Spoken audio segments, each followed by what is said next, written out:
Resurrection, Part 6.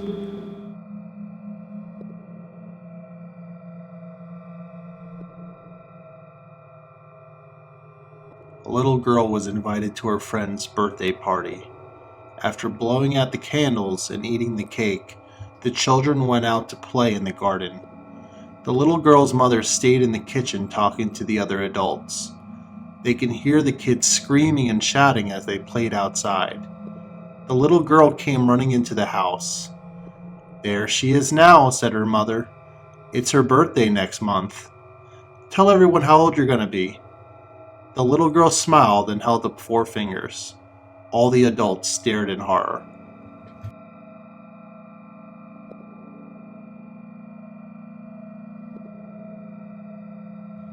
"Daddy, it hurts," the little boy said.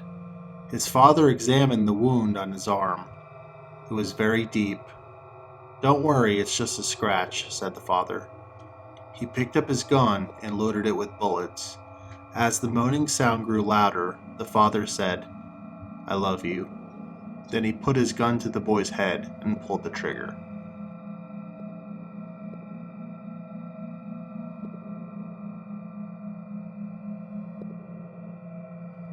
There was a male college student who lived in an apartment by himself. One day, when he came back home, something felt off about his apartment. The next day, he had the same feeling when he got home. This continued until one day he finally realized what it was. His furniture would be moved ever so slightly from the positions they were in when he had left the house. He tried to think of who could be moving them when suddenly an idea came to mind. About half a year ago, he had broken up with his girlfriend. Even now, he would get phone calls from her, and sometimes she would even watch him from outside his windows. He had half wondered if she was stalking him, and now he was almost certain that she was sneaking into his apartment when he was out. She must have still had a copy of the key. He didn't have any proof, so he set up a hidden camera inside the apartment so it would record when he was out. "If I have a video of her coming in here, I can bring it to the police," he thought. After getting the camera set up, he left the apartment for a while in hopes of catching her in the act. On his way back home, he went to a hardware store to pick up some heavy-duty locks for his door. With everything he got, it would take 30 seconds to open and close the door. When he got home, he quickly installed the locks on his door. After looking over the rooms, he didn't notice anything out of place, but he still wanted to look at the recorded video to be sure. Just as expected, he saw his ex-girlfriend come into the apartment. The recording went like this. Right before he came back home, his ex sneaked into the apartment.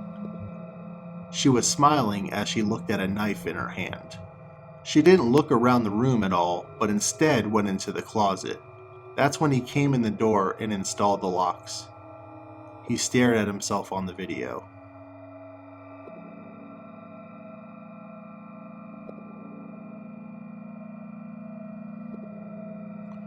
My neighbors think I'm a nosy old woman, but today I witnessed a murder. I was looking out my window when I saw something through the window of the apartment building opposite mine. A man was in the middle of murdering a woman. The strange thing was after he finished strangling her, he turned around and our eyes met. It was eerie. Then he pointed at me and kept staring at me for a minute or two. All the time he was staring at me, his finger kept moving. I called the police a few minutes ago, and they told me I will have to go down to the police station and give a statement tomorrow. I'm sure they'll catch him though. I saw his face very clearly.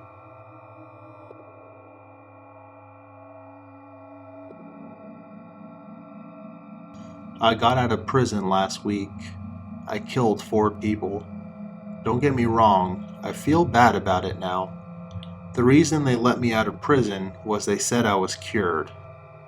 My mother and father don't work, they just spend all their time sitting around the house. My sister is in her room with the radio on. She stopped going to college. Before I went to prison, I used to play with my little brother all the time.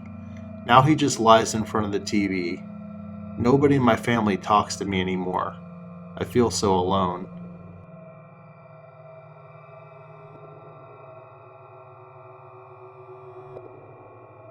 Today has been a disaster. I woke up late and had to skip breakfast. Then I forgot to lock the door when I went to work.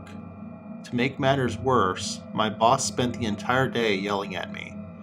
I barely make enough money to pay the rent. My apartment has just 2 rooms, a bedroom and a kitchen. It doesn't even have a window facing outside. I missed my bus this evening, so I got home late. Worst of all, when I got back to my apartment and unlocked the door, I found my kitchen had been ransacked. Someone must have broken in while I was at work. I don't know why. I have nothing worth stealing. I'm so tired, I just want to go to bed. I'll file a police report in the morning.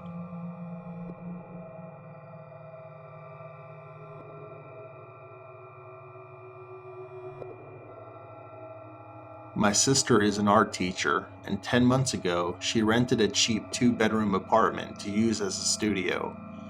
She never actually lived there. She just used it as a place where she could paint and store her art supplies. When I left college, I started a new job in the city. I desperately needed a place to stay, but I hadn't received my first paycheck, so I couldn't afford to pay rent.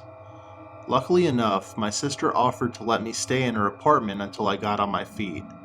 She gave me the keys and I moved my stuff in the next morning. That evening, I arrived home from work. I was excited about having my own place for the first time. My sister had told me that there was a lot of crime in the neighborhood, and to always be sure I locked the front door. To be extra safe, I locked the door with the deadbolt and the chain.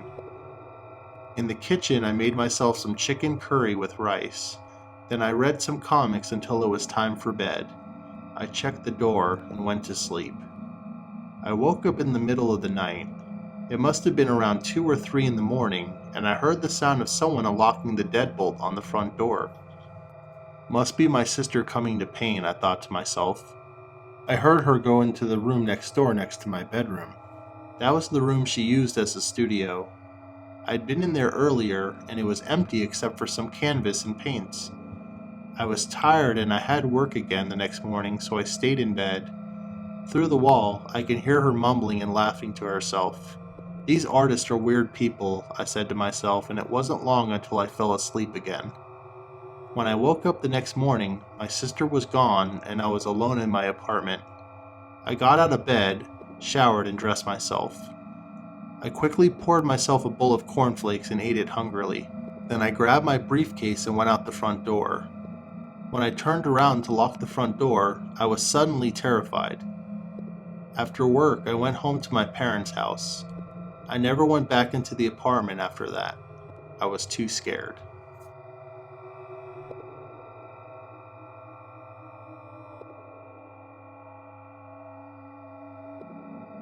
There were 6 friends who went to university together. After their final exams, they decided to go on a camping trip in the wilderness. After driving for several hours, they finally reached the Black Lagoon. It was beside a tall cliff that was ideal for diving. They pitched their tent in a clearing in the woods and spent the evening swimming in the warm, clear water. As the sun was beginning to set, one of the friends went up to the highest point on the cliff and jumped off, while the other 5 watched. Their laughter slowly changed as they waited for him to surface.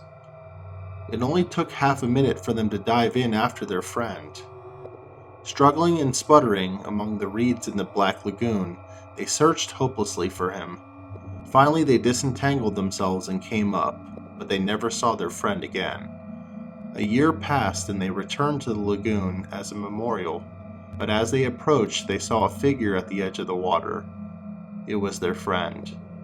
He was just standing there with his back to them, his head bowed. Excitedly, they called out to him and began running towards him, but he didn't turn around. As they got closer, they shouted louder and louder, but he still didn't react. They were running towards him, but suddenly they stopped dead in their tracks.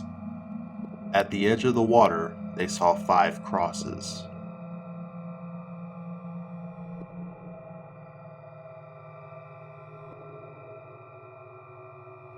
One sunny afternoon, a mother and her daughter went for a walk in the park. As they walked along the path, The mother saw that one of her friends had brought her own daughter to the park too. The two women met up and began chatting as the little girls went off to play. A few minutes later, the mother looked around and realized that her daughter was nowhere to be seen. She began to panic and ran over to the little girl that she had been playing with. "Where's my daughter?" asked the mother in a trembling voice. "She was playing in the sandbox with me," replied the little girl. "Then she said she was going to play on the slides, and I didn't want to play on the slides, so I stayed in the sandbox. I haven't seen her since." The mother and her friend searched the park calling her name, but they couldn't find any signs of her. She vanished into thin air. The tearful mother called the police and reported her daughter missing. Then she phoned her husband to tell him the terrible news. The police searched the area and set up checkpoints, but found no trace of her. Her parents stayed in the playground searching in vain until nightfall. Finally disheartened, they left and went home to cry themselves to sleep. The police assured the parents that they would find their daughter, but after a month, there was no progress at all in the investigation. By the time a year had passed, the police paid a visit to the parents and told them that in all likelihood she was probably dead. As a last resort, they decided to contact a psychic, hoping to get a new perspective on the case. The parents had contacted the most well-known psychic in the country. She had become famous for helping the police with a handful of cases where she had managed to pinpoint the location of wanted criminals and missing persons. She asked the parents to take her to the last place that they had seen her. The mother and father took the psychic to the park and waited as the woman sat down in the grass. She closed her eyes and went into a trance. After a while, the psychic stood up and asked the parents to bring her to their home. She walked around the home, touching the missing girl's clothes, shoes, and toys. Finally, the psychic put her fingers to her head and began rubbing her temples. She shut her eyes tight and held her breath. Then with a deep sigh, she whispered, "She's alive." At once, the parents of the missing girl embraced each other, filled with joy and excitement. Then the mother asked, "Where is she now?" A smile spread across the psychic's face, and she answered, "Her heart still beats, and her lungs still breathe."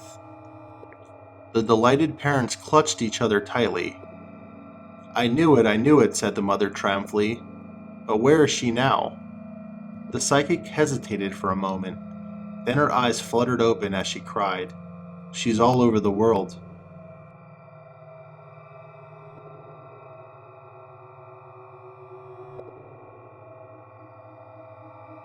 A young boy was at a carnival. He was walking past a kiosk where an old man was sitting. "Do you want to play a game?" the old man said to him. The young boy was intrigued. "What kind of game?" he asked. "It's a very simple game," said the old man. "I will tell you the rules. I have 10 large metal boxes. Inside one of the boxes is the prize money, $1,000. $1,000, huh? What's the catch?" "The boxes are sturdy and strong," said the old man. "Much too strong to be opened with your bare hands. They are also airtight and cannot be damaged by a hammer or axe or even a chainsaw." "So they're impossible to open then," said the boy. "Not impossible," said the man. "I have a blowtorch which can be used to open the boxes." "Is there a time limit?" asked the boy. "You can take as much time as you want," said the old man. "When you find the prize money, it's all yours. So do you want to play the game?" "Well, I don't know how I could possibly lose," said the boy. "Okay, I'll play your game." The old man smiled. "I'll make it very easy for you," he said. "There are 10 metal boxes, but if you give me $5, I will start you right next to the prize money." The boy happily took out his wallet and handed a crisp $5 bill to the old man. The game started. The prize money was right in front of the boy. He could see it. He could touch it. Even though he had won the game, the boy was never able to spend the money. He died shortly after he won the game. How did the boy die?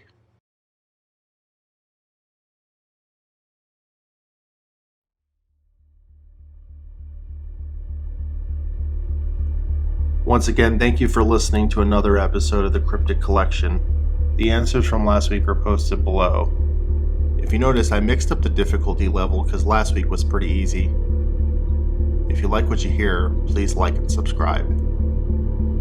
And watch out for strange people, or else you may be dead by midnight.